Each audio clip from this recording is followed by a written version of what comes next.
Welcome back to Academia Barilla. I am Matteo Carboni, and today I would like to talk to you about fresh pasta made with flour and eggs, and about two specific and traditional shape of pasta that we call in Italy maccheroni alla chitarra and garganelle.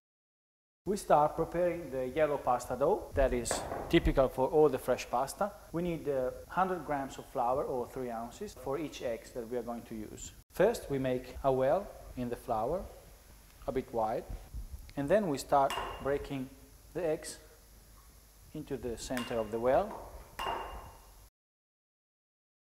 We start breaking the egg yolks and whisking with this fork. You can use either your hands if you like.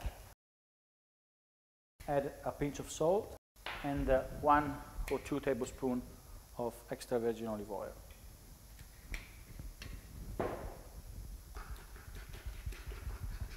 Keep whisking and adding a bit of flour. Once all the flour has been added, you can start kneading with your hands in this way, pushing with this part of your hand, the bottom of the palm of your hand, pushing, turning, and pushing. The knead has to be worked at least 5 to 10 minutes, so you can have a smooth and uniform dough without lumps. If it's still too sticky, like in this case, you can add a bit more flour.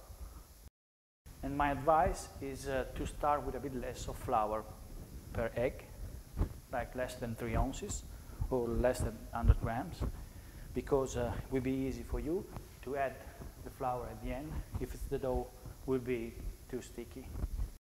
The dough now is smooth and homogeneous, and it only needs 20 to 30 minutes of resting time in a glad wrap.